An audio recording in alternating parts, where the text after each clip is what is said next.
Hello and welcome to the Empowered Wisdom Podcast. This is Molly MacCartney, your host. I'm a spiritual life coach in Orlando, Florida, broadcasting wisdom around the world. And my goal here is to help you awaken and embrace your intuition and find your inner peace no matter what is going on around you, including what's going on right now, our global pandemic that is going on. So if someone could just let me know in the chat that you can hear me okay. And Harry, it sounds like you can hear me. Welcome. That's great. And I will keep on going. So let me turn down this music just a little bit. Thank you, Susanna. And we'll get started. So today's theme is heart healing for tough times. And this is planned to help you get out of your head and into your heart in this challenging time.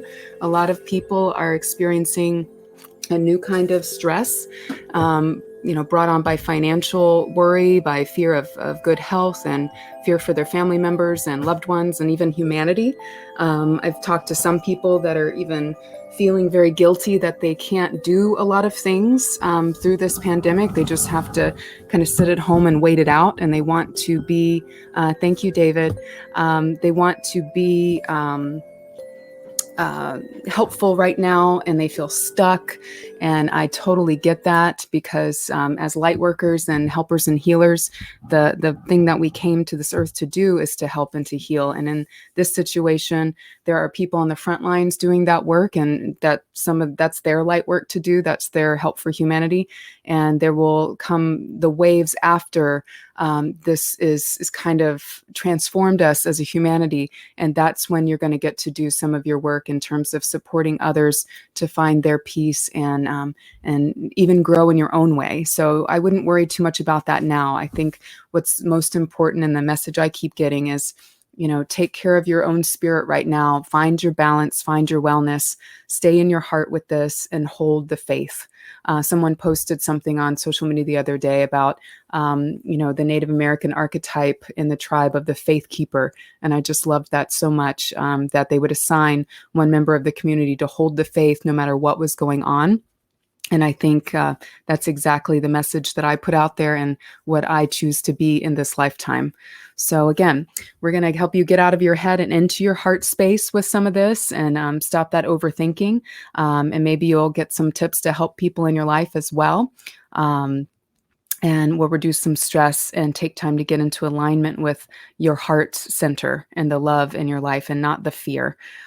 So we're going to take a few minutes to talk about that. Then I'm going to do a group reading, and then I'm going to open the lines for calls. So I welcome you guys. If you have questions that pop up for me along the way, please call in. If you are on your cell phone, I believe that's the only way you can call in.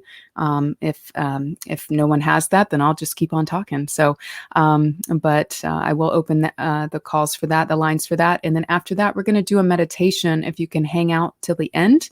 And I call it Into the Heart Space, where we're going to invite your spirit guides and the higher power to enter your consciousness through your heart space. And so the key is to remember that stuff doesn't come through your thoughts, doesn't come through your mind. It doesn't come through your instinct to stay safe or your fear. It comes through the center. The center of us is our heart between heaven and earth. And that's where the doorway or the gateway can open in order for you to hear that higher power and to channel it into your own life and into the planetary consciousness.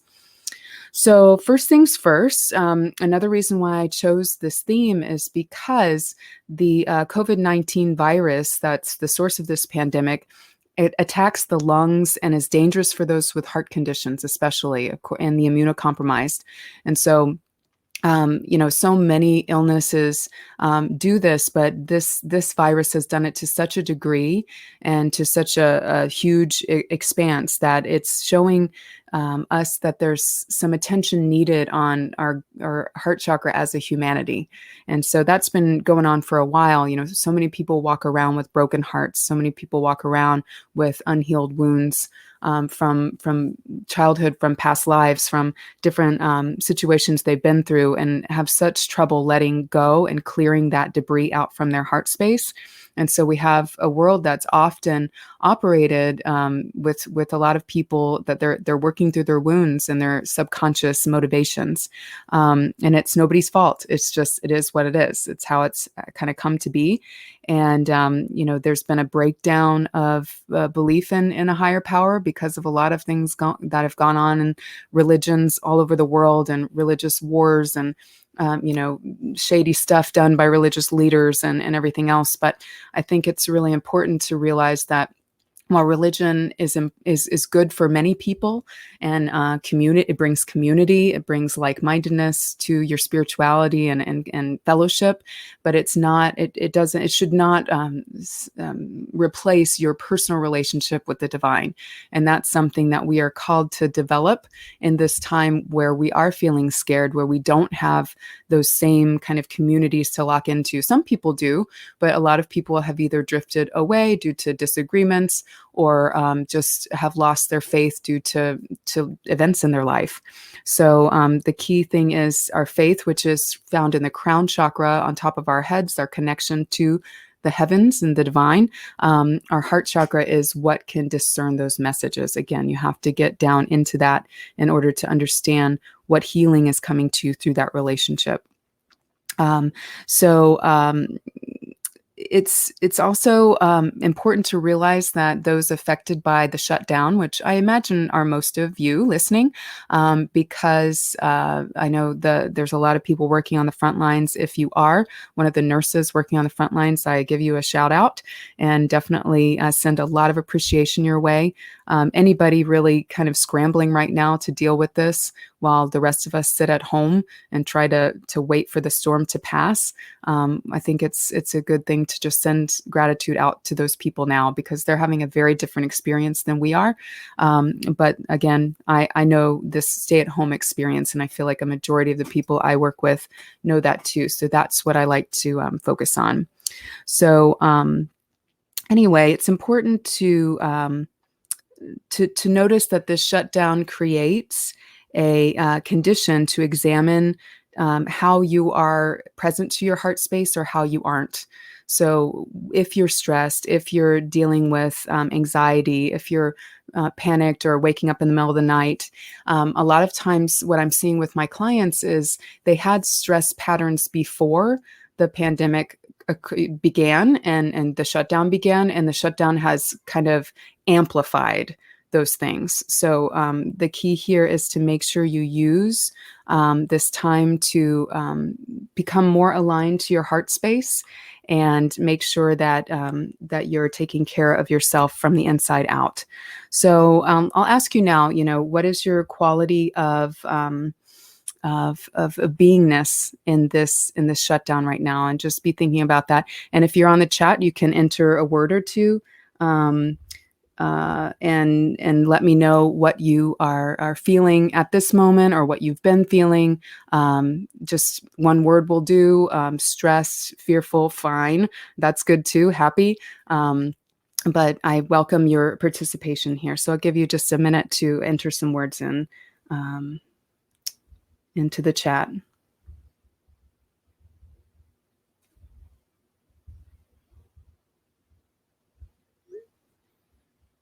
Okay.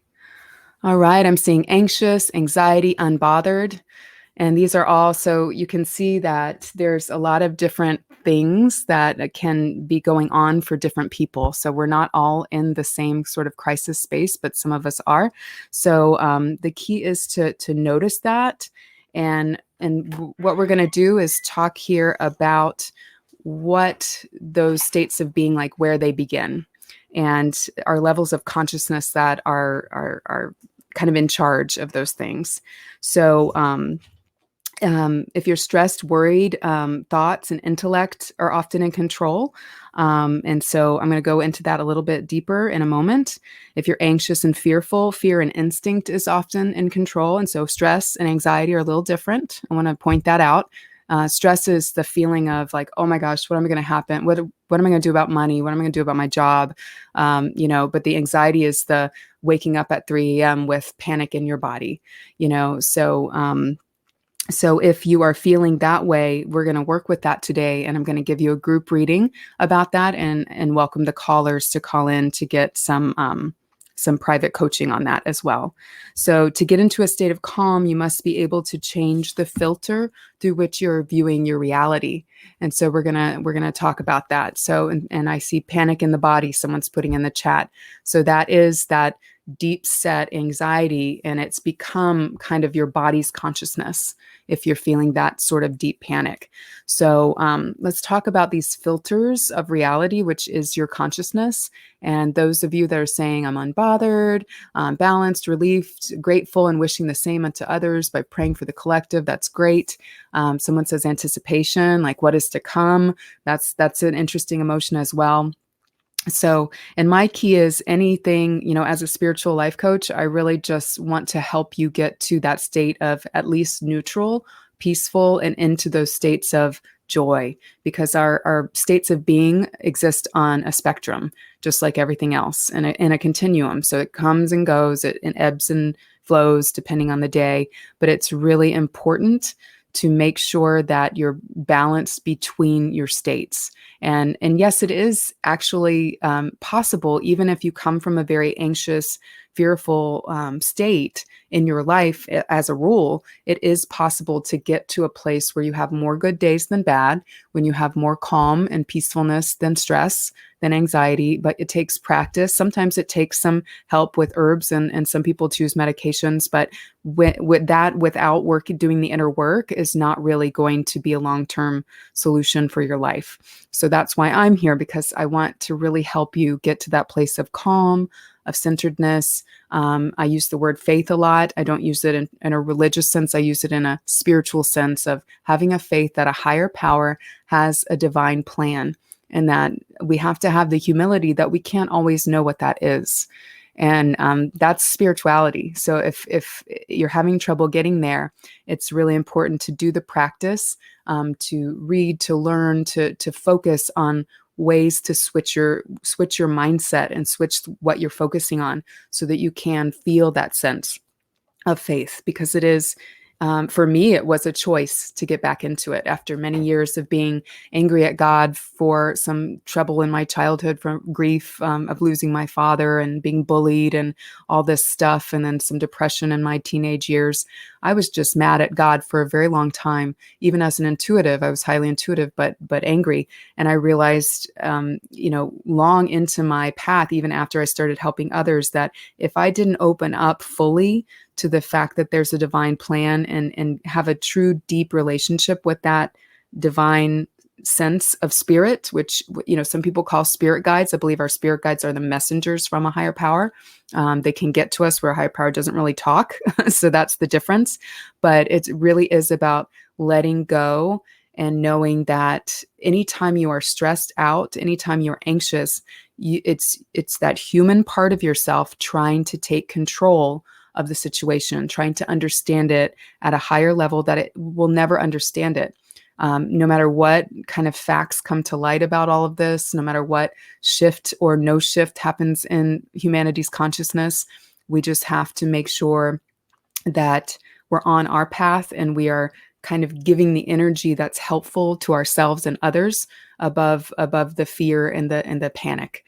So I'm not panic shaming, by the way, because that's very human, and you wouldn't be here if you didn't want that guidance. So it's not about being ashamed of it. It's about saying that you can be empowered to retrain your focus. It is practice, and it is a choice to practice and refocus and take care of yourself in a new way. So going back to my filter conversation, I kind of go on tangents, guys, sorry, but it all makes sense in the end, I promise. So the filter that through which we view reality is also, I could also call it your consciousness level, or the type of consciousness you're looking at life through. More simply, just your focus. What are you focused on? So the intellect is the consciousness of your mind.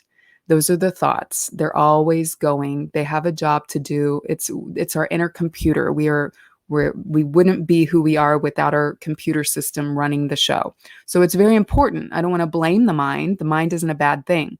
But if you are out of balance and only focused on those thoughts, or letting social media drag you left and right, or the media or news, or people's ideas, or whatever, your own ideas about what it is, just trying to figure it out is only going to lead you in this loop of thought. Because if you're not focused and not responding to what's actually happening or taking action on the thought, you're just going to get stuck. So that can cause that anxiety. So I would suggest to those of you who are feeling that, make sure you're getting outside enough and you're getting exercise. And a walk is great, but if you can get on a bike and really ride it, or you can jog, or you can hike, get your energy going, because you've got too much energy in that mind space. And when you bring it down into your body, you get grounded. So that's a really good way to do that. The instinct, what I refer to as instinct, and what I like to do is split the ego. When I'm talking about ego here with the intellect and instinct, for those of you who have been on this path and studied ego and spirit consciousness, but I split it into two, saying the intellect is the consciousness of mind, the instinct is consciousness of body. So your body wants to live, it wants to stay alive. So it's that mortal fear of pain, of suffering, of dying, of discomfort at the best, and it really will choose the comfort loop over the new, actions you could take, or the new thoughts you could have, because new isn't always comfortable.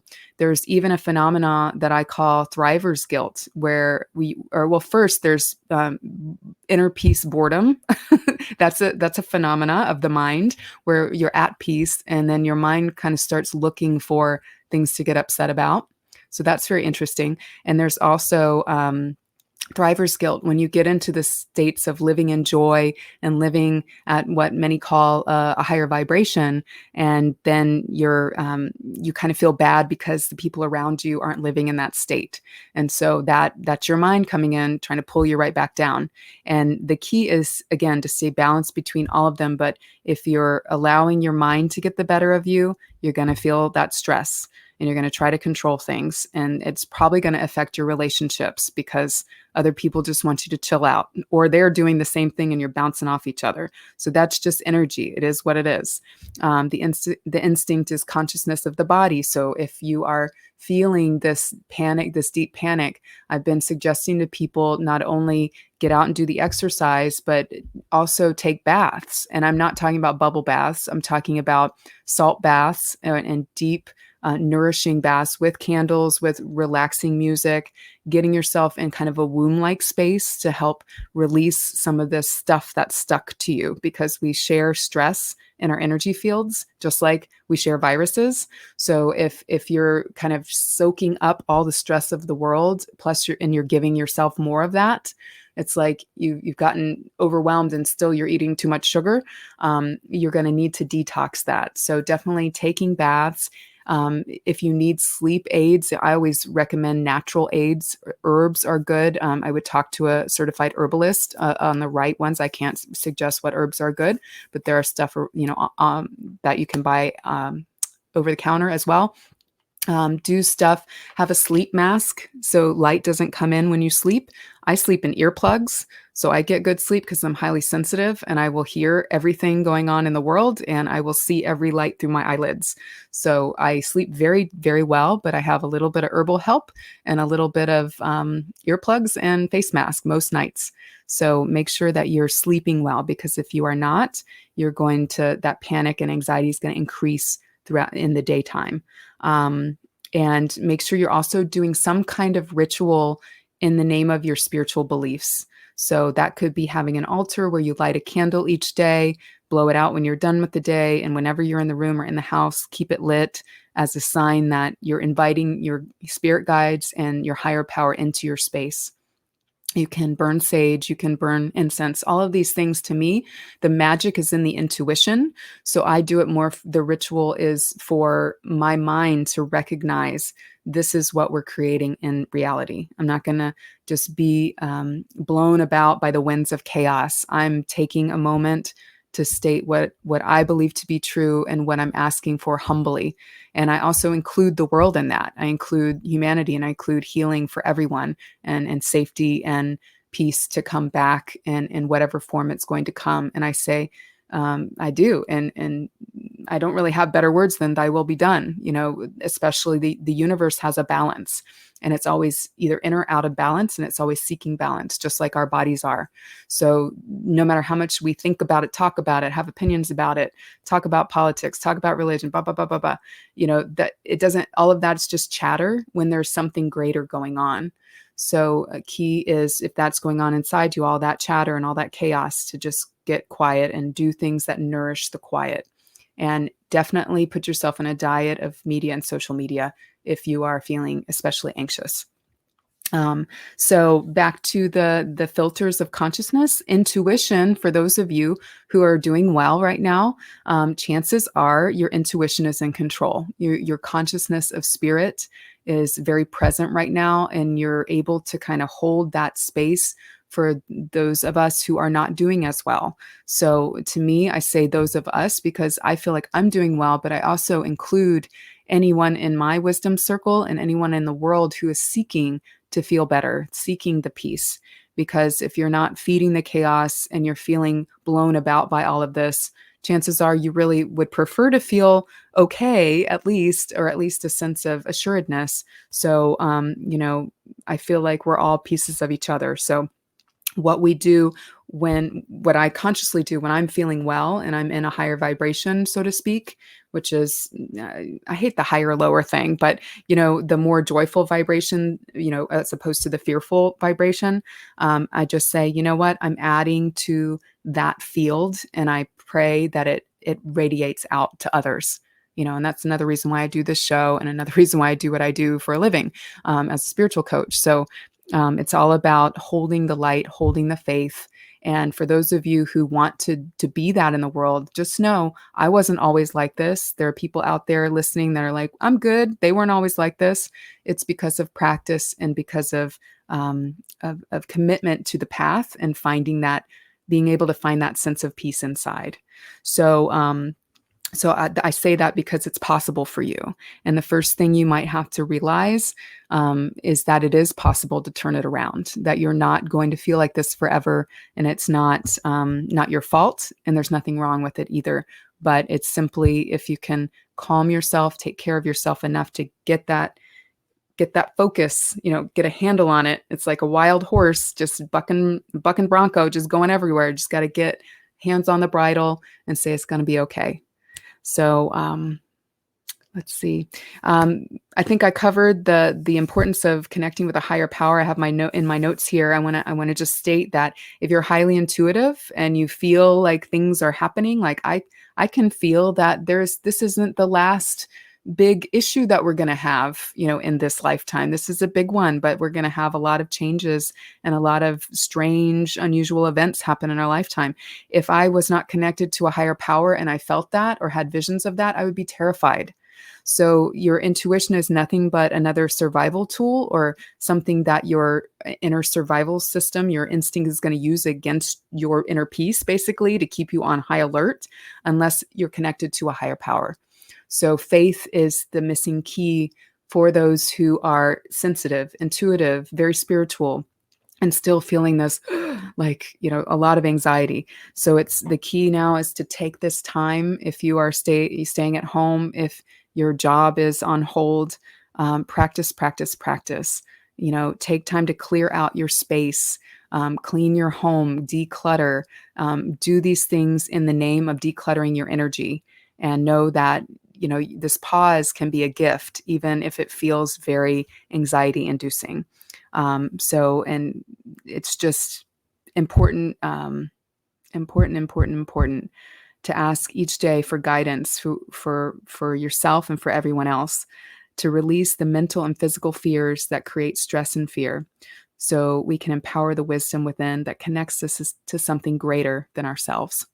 So with that, I'm at 20 minutes. So instead of doing a group reading, I see someone wants to call in. And if there's someone else that would like to call in for a private reading, we'll do that now. So I'll go ahead and open the lines for callers. If no one calls in, then I'll proceed with pulling some cards for everyone. So it looked like earlier, Harry was trying to call in. Harry, if you'd like to call in, please do. And I'm not going to call anyone else out. And that is okay. And does anyone have any questions out there? Some people are shy and they don't like to be on the radio. I know I used to not like to do it. Yes, you can. Please ask your question in the chat. We have someone asking a question in the chat. That's exactly what I was going to say. If you're on the chat, you can enter your question there. I will address as many as I can if you're shy and don't want to be on the air. So go ahead, ask your question in the chat.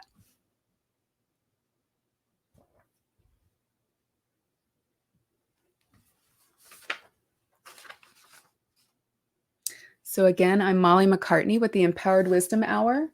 And today we are talking about heart healing through tough times and knowing that if we don't get into our heart space, this whole pandemic situation is going to be really hard to deal with, because after a while of taking in the media and the information, we're stuck in our heads and our minds about it. And that overthinking never serves anyone very well. So while I have some people filling in their questions, I'm going to start shuffling here. And I have a question. So I heard you say that there was once a point where you had anger and resentment toward a higher power. How did you come through it? That is a great question.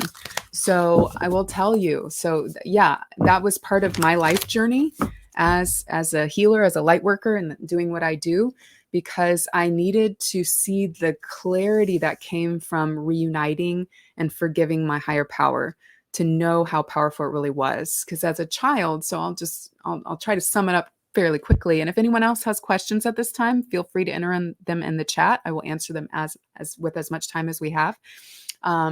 So when I was a child, and that happened when my dad passed away at 6 years old. I was daddy's girl. I was, very close to him. I consider him my very best friend. I was an only child, and he was my playmate, and I was very much like him. So when he passed, it was very, very sudden, and I was involved in church at the time, and I would ask adults, well, can someone please explain this to me? I need to know, I need to understand. And while I really believed in God and I felt the presence of God in the sanctuary, especially I would feel it in nature because my family would go out in nature a lot. I just really felt the vividness of that energy. But when I was in grief, I couldn't feel it anymore. And I went into my mind and I started asking for someone to explain this to me. Like, why do I feel so bad? Why is he gone? Nobody, I don't get this. It doesn't match any of the teachings I've heard. So we're being punished and I'm not understanding why. And I could hear, well, there was human error involved, or it was just his time. And I'm like, that's not enough. And I shut down. I got very mad at God. At 6 years old, I said, I renounce you. And I think now, like, I remember knowing that word. I'm like, how did I know that word? But I did. And it was probably a past life thing I had to deal with. And I was kind of wandering around, still kind of subconsciously very spiritual as a child and a teenager. But I started to look into more kind of Eastern faiths, Eastern ways of looking at the higher power. I looked at meditation and yoga once I got into my teens. And as a child before that, I was, like I said before, I was bullied very badly in elementary school. Got a little bit of a break in middle school, and then going into high school, just really kind of went my own unique direction and was trying to find myself, as many kids do. But I still had not reunited with God. I was very spiritual, very interested in things, and interested in divination and meditation and overcoming the ego and things like that. But I was wandering around, still very lost. I angered easily. I was very moody. I was depressed. I was even suicidal at one point in college. And my body just went to crap. I did not take care of myself at all. So it was really, for me, a life-threatening situation where I knew my spirit guides came to me and said, you are going to either get cancer or heart disease, or, basically not make it past the age of 30. And I was around 20, 23 when I heard this kind of strong guidance come in, like, you need to change your ways. But in order to change my ways, I had to go down this healing journey of my own mental state and my own mind and my own attitudes. And so I used hypnosis, I used psychic development, I used, I went vegan for a little while, for a few years, and I still love the vegan diet. I did things. I started moving my body and learning about nutrition and learning about things. And with that came a growing faith that I was healing. Life was finally getting better. So I couldn't have been the only one behind that. And I think at a certain point, I finally started talking to the higher power again, not just my spirit guides. And I started to say, all right, here we go. Because what I would hear from my guides is, we're right here anytime you need us, but you have to ask for us.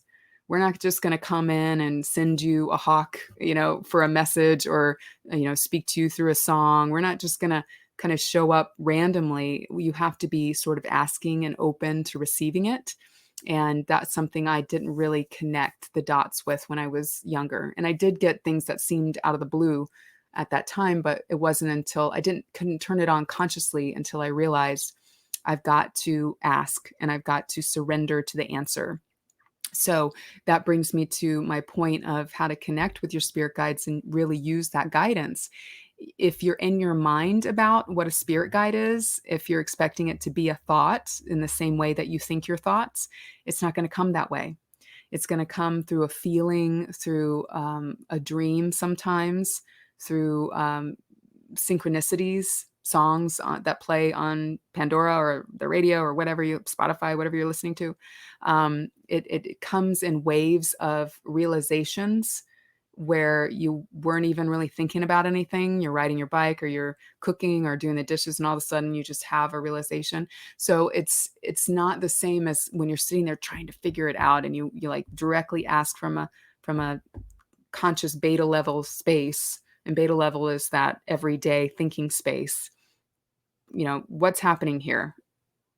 And then silence. You're not hearing anything back because you're still in that beta level consciousness, which is why we're going to do meditation in a few minutes to get you into that heart space and relax so you can see what I'm talking about, the state you need to be in order to really receive the messages from your guides and your higher power. So I want to go back and completely answer the question, how did I come through it and not be so resentful of a higher power, is I forgave it. I forgave it, and I realized that it was not a higher power that had abandoned me. It was me that abandoned my higher power.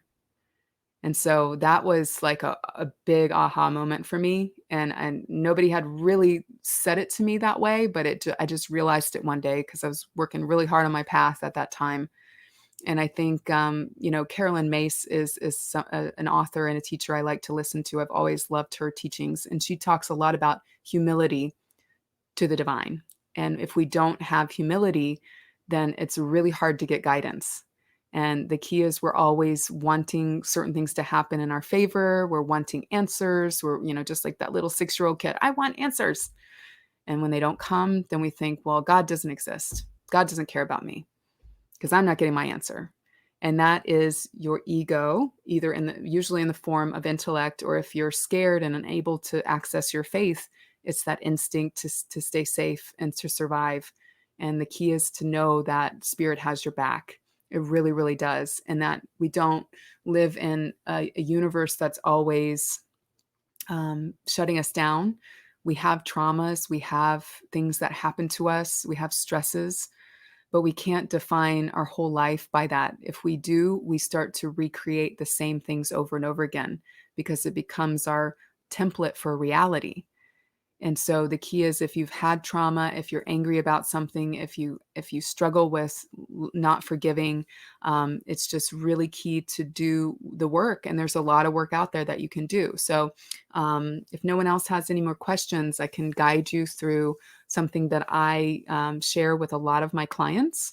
And I have a handout that I will soon be putting on my website that you can download. It's part of my program. Although I did not create this practice. I want to give credit where credit is due. This practice has been around a very long time.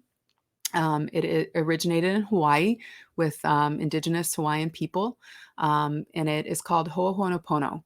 and it's the Hawaiian art of forgiveness, and the forgiveness practice. So, as I learned about it, I learned that in a tribe or a family, if somebody had issues with another person, they both took it upon themselves to do this practice of Ho'oponopono to stop the feuding, so that they could come back together as a community. And I would imagine they used it for other things along the way, but I think it was a few decades ago. I don't know the exact decade, probably 70s, 80s. There was a doctor in Hawaii that started practicing with this to help heal mentally ill patients, criminally ill, mentally ill patients, because no therapist could get through to them. So the story goes, the reports go, and he has an institute down there. That he did this work and healed this whole ward of patients. In terms of heal, what do I mean by that? Well, they were no longer showing signs of the dangerous psychosis. They were feeling somewhat, they were able to get through to them. The psychologists were able to get through to them, so they regained some sense of a baseline, instead of being in that negative state. So he did this without ever talking to them or meeting them. So that's the power of Ho'oponopono. I have personally heard stories of people shifting relationship on the other person's side just by doing this practice. So if you're estranged from someone, or you're in a fight where you've kind of hit a stalemate and that person's not reaching out, or there's something going on, or you're angry at the person, when you do this practice, you feed in your own energy of forgiveness to it. Whether or not you were the one that created the problem, that's out of the picture when you're doing this practice. It's simply adding forgiveness and heart-centered thoughts instead of your anger and self-righteousness. And so we'll get to it in just a minute, but I do want to share a couple other stories of a client, or at least one story of a client that I guided her to do this, and she was estranged from her son, and this was around Thanksgiving, and I felt guided to share the practice with her. And she did it for the 20 minutes I usually recommend. And this happened very, very quickly for her. Her son hadn't talked to her in 6 months, a year, I can't remember. It was a long time. And the next day he called her and invited her to Thanksgiving dinner. And that blew her mind. And it blew my mind. So this is intention setting for this kind of stuff. This kind of healing stuff is very mysterious, but the higher power works in mysterious ways. And when we work with the energy, that's when we can blend our own human intentions with the divine intentions, and we can find a place of solace, of neutrality, in terms of being centered between heaven and earth, and not just stuck on earth without the guidance. So for those of you who want to try it, I recommend you just get seated in your chair wherever you are. Sitting up is best. You can close your eyes if you want. I don't want you to go too deep, because I am going to lead you through another meditation in a minute. But this is going to be a tool you can use when your consciousness gets stuck in a loop. That I use it all the time, because I'm always thinking about stuff I have to do for my work. And sometimes and I just go right back into these phrases. So the phrases are very simple. I'm sorry. Please forgive me. Thank you. I love you. I'm sorry. Please forgive me. Thank you. I love you. And I'll say it again so you can write it down. I'm sorry. Please forgive me. Thank you. I love you. God, I just feel calmer just saying it. I'm not even saying it to anything. It just feels, the vibration of those words shifts your energy. And because we're all energetically connected, especially by emotions to the people in our lives, they're going to feel that. They're going to feel at least some kind of release, even if they don't know what it is. I've actually noticed people in my life, if I've done it, they have shifted without me saying a word about whatever thing I was stuck on. And so it really does. When you shift, other people shift. And so the key is for those suffering with anxiety and stressful thinking, when you find yourself in a loop, this is a really good thing to do for yourself. And Harry, you typed in, can you help me with my anxiety? Go ahead and give me, you know what? I'll give you a quick reading on that. How about that? If you don't have a specific question. So we'll do that in just a minute. I see your question there. But if you do this practice with the intention of telling yourself that, aim it towards your own body and your own heart. I'm sorry. Please forgive me. Thank you. I love you. Yes, go ahead and call in, Harry. You can do that to make sure that you switch the focus from the loop and into the peacefulness. So we have Harry calling in. I'm going to go ahead and take his call. Hello, Harry. Can you hear me? Hi. See, I'm not sure if I can hear you. Yes, I can. Hello there. Okay, you're breaking up just a little bit. Try again. Okay. What's that? Can you hear me now? I'm so sorry, dear. You're breaking up, but I'll tell you what. I see your question, and I'm going to give you a quick reading. Okay, bye-bye. Thank you. Yes, I can now. Yes, I can hear you. Okay, so your question is, can you you need to know what you need to know about your anxiety so you can help reduce that. Is that correct?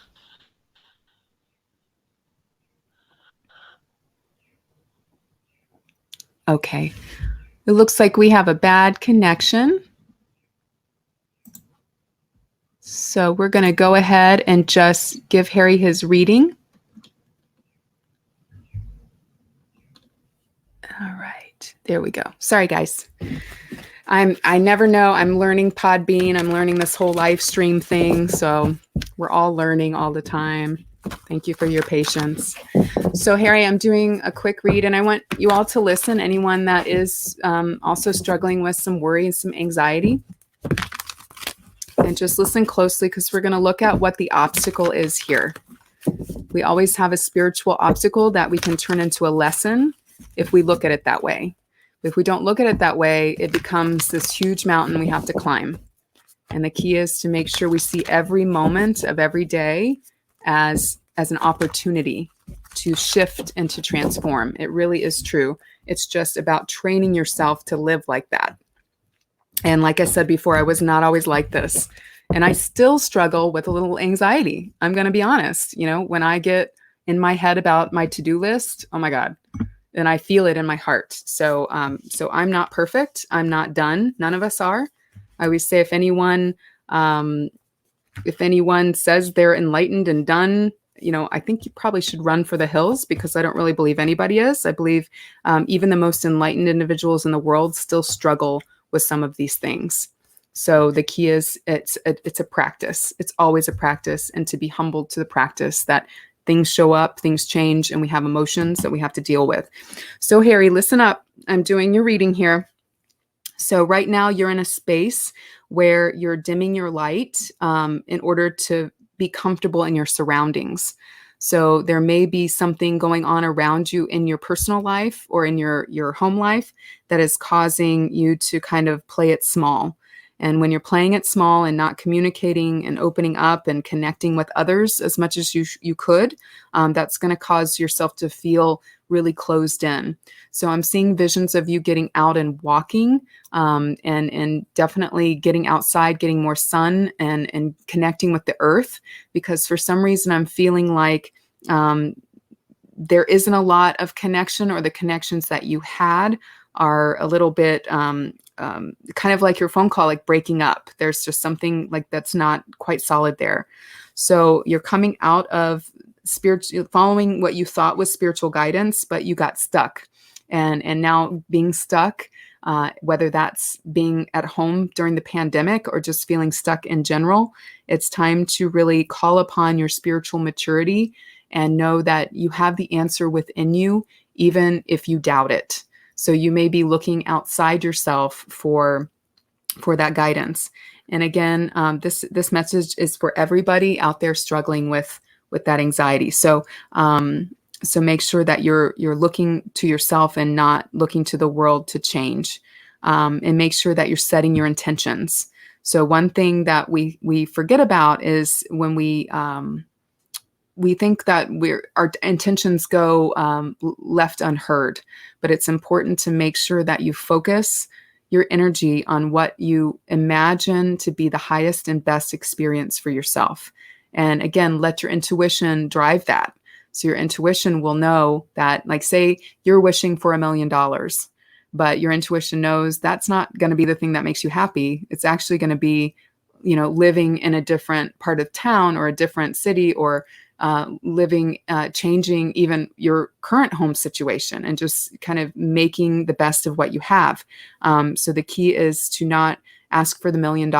You need to ask for that feeling that you think it's going to bring you, that sense of security, that sense of no more worry, this kind of thing. And I'm using $1 million as an example, so it could be anything. The current environment is the rattle. So it's key to let yourself be used as a spiritual tool at this time. Let the divine spirit, the higher power, kind of have its way with you and work a rhythm into your life, and start changing the story of your anxiety to say, this has been an affliction that I've been suffering. This anxiety is an affliction, and it's something that has a remedy. It has a balance cure that can come in the form of my learning how to refocus my energy. And that I've been given this anxiety, I've been given this challenge so that I can experience finding my true essence again. And when we come back to our true essence, as in the story that I told earlier about me kind of healing my body, mind, and spirit, it was such an amazing feeling to get back to myself. So you're being given this journey and this issue so that you can be the star of your own movie, I like to say, or the leading role in your own book. And so you can decide which way this is going to go from here. That we have kind of a divine plan that we're not bound to, but it serves as a guideline through which we can transform into a higher and better version of ourselves. So the key thing here is to look at your ability to receive. So if you have trouble kind of listening or taking in things, if you're always asking for the answers and not really sitting with what comes to you, it's going to be very important for you to do that, and stop giving too much of yourself away. So if you're giving too much of yourself away and I hear overspending or overdoing it or over wanting, like really letting your desires lead, now's the time to start getting calm, being grateful for what you have, and in making the best of what you have. So that's going to help kind of lower some of your anxiety. I hear it's really about getting present. There's a lack of presence here. So the key is to do that. The soul retrieval card is the hopes and fears, and that is about calling your spirit home. So there may be some fragmentation because of some trauma or some issues in life, or even loss of work. But the key is to be confident that you have the gifts and talents to succeed, and it's not over yet. So make sure you look at this situation that is making you anxious and look at it as an initiation. I have the Indian cross, which is all about initiation for your what is to be done position. And that is listening to your inner self. I get the counsel card, which there's something here about you not believing that your inner self has the answers, that the answers exist outside of you. But when you get very quiet, when you do the practice of quieting your mind, and you're not looking for that specific answer, like I said, like the little 6-year-old girl, I want to know why, I want to know why. Someone give me an answer.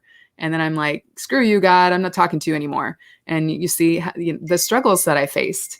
So the key here is to just make sure that you are going within and allowing the still small voice to answer your questions. And it is a very still, small voice. And I see another question coming up. So, that's a very good question. So I'm going to answer that in just a minute. So the outcome of this reading here today, that applies to Mr. Harry, but also anybody else listening that's struggling with anxiety and stress. especially through this pandemic shutdown situation. The corn card comes up, and the corn is all about looking at where you've been putting your energy and asking yourself, is this really giving me anything in return? And if it is not, it's important now that you switch your focus and pull that focus out from that garden that you planted that's not growing correctly, and plant it somewhere else. So again, I'm giving you some mental tools, some spiritual tools here today to lean on, but you also might need to change what you're doing with your eating habits, your food. Make sure you're eating good, clean food, whole food. You don't have to get crazy about it. Just make sure you eat natural stuff without chemicals and without a lot of sugar. Drink a lot of water, stay hydrated, move your body, and make sure you're not just taking in all of this information all the time, because it's going to overwhelm you. It's going to overload you. I used to experience that before the pandemic. Now it's kind of the same level to me. So I just have to learn to turn it off. Have a very limited diet of the information, and make sure it's from sources that are verified, at least somewhat as verified as they can be in this day and age. So the outcome of this is, for those of you feeling this right now, listening to this show, you wouldn't be listening to the Empowered Wisdom Hour if you did not want more wisdom, or to empower your wisdom. You're on a light worker path. So the light worker path is usually, it usually begins or is interrupted somehow with a great amount of darkness, with a great amount of fear, with grief, with suffering. Because if you don't go through that sort of thing, it's very difficult to understand people who are going through it when you're doing your light work in the world. And that could be direct light work, as in readings and energy healing and helping and serving and caretaking, any people focused job or career is usually light work, but though not all people who do those things are light workers. That's something we'll talk about another time. But another way that many people are light workers are simply just holding the vibration of peace and calm in their own families and communities. So being the faith holder, being the example, being the calm one in the middle of the storm. Think about if you're in a room and everyone's freaking out in a rubber room, and there's no calm people, like what's going to happen? But if you got one calm person and one person stops bouncing across the walls and says, hey, how are you so calm? The energy just changes. So you can be this example. And so be the light you want to see, essentially, to be cliche about it. So that is the outcome of that reading. So I hope that was helpful for those who are anxious, who are struggling right now. Just know you're human. It's going to happen. It makes sense. But in terms of really creating a safe space inside of this shutdown for yourself, it's going to be important to watch what you focus on. So Susanna is asking, can you use that Hawaiian practice towards a higher power? How would that work? I feel I just don't, hold on one second. I feel I just don't know how to describe it. Something. Yes. So absolutely you can use it. And this is just one of many practices. There's Sanskrit mantras. If you're in the yoga world, you know about mantras.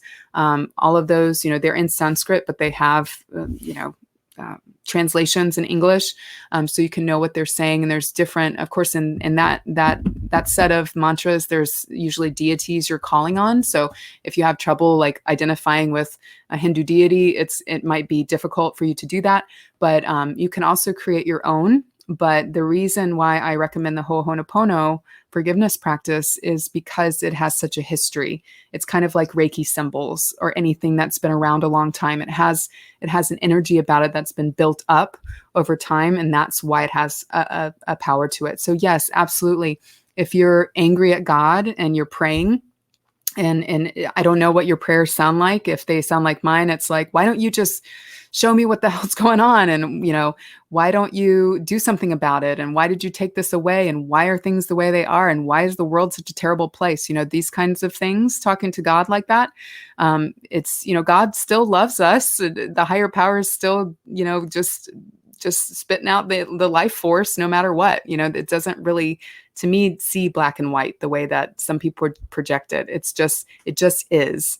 and it's seeking healing all the time. So when we're disconnected, we're not in the healing space. We're in the struggling space. When we're connected, we're in the calm space.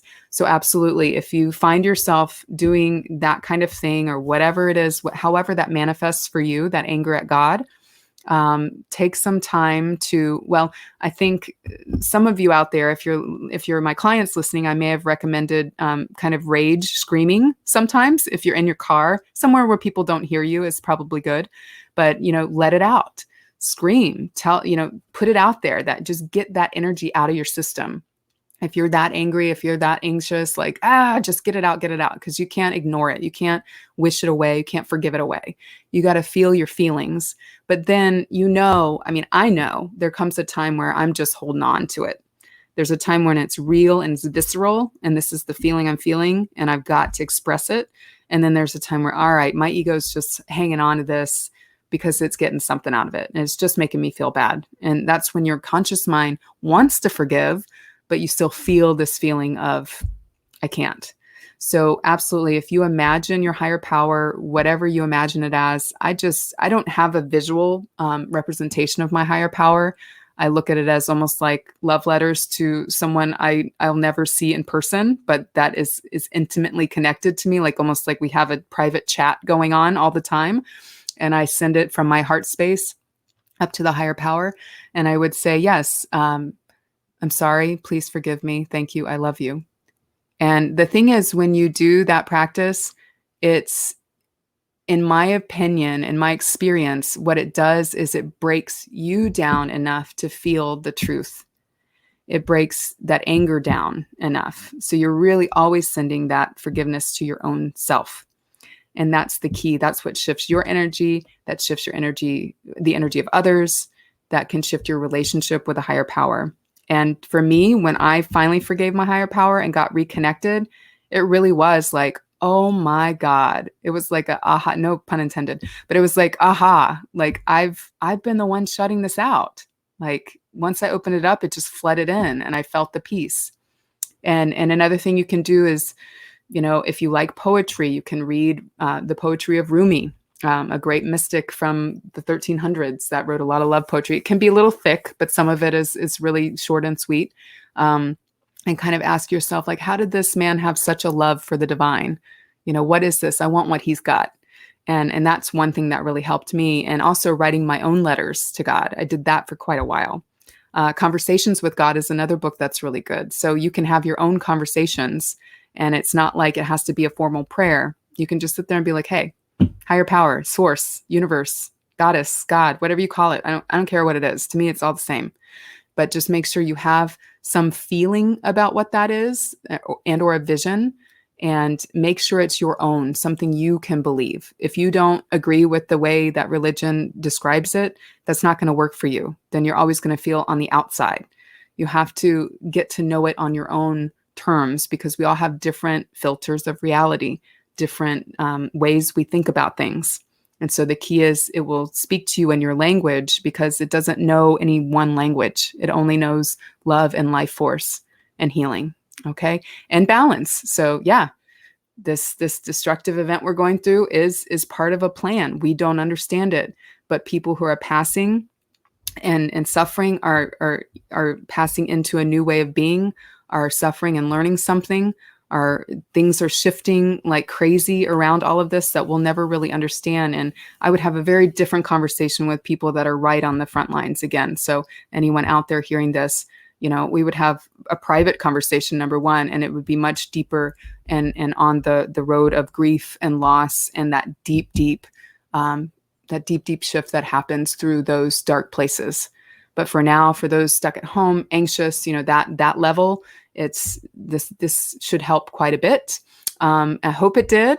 We are running out of time, so I'm going to go ahead and turn the. We didn't get to the meditation, but we will. We did a lot of talking today. I kind of put together an agenda, and I hope we have time, but we are out of time for the hour. So I'm going to go ahead and move that to next week. I thank you for your questions. You made this show very, very interesting, and Remember that I can support you privately at molly@mollymccartney.com. I'm on Instagram as Empower Your Wisdom. I'm on Facebook as Molly McCartney. Go and follow me for daily inspiration just like this. And you can also contact me for private sessions. And of course, just join me here on Podbean every Wednesday until further notice. I'm going to be here 7 to 8 p.m. Eastern time to take your questions and just share with you things that help me get through difficult times like this, and what I hear from my guides and from my higher power, and why I think it's so important to walk in faith in whatever that feels like to you, whatever works for you, but know that there is a divine power that's looking out for you. That's looking out for all of us because we're sparks of the divine, and it's all a practice and refocusing that way. Okay, sending a lot of healing to your hearts. And if you'd like to contribute to this show, $5, $10 a month would be great. It helps me stay in my work because, things are slow for me as well at this time. You can go to the Podbean homepage for the show and click on the upper right-hand corner, the patron page, and donate however much you like per month, and you can cancel at any time. So I welcome you to do that in gratitude for the show. And for now, I bid you adieu.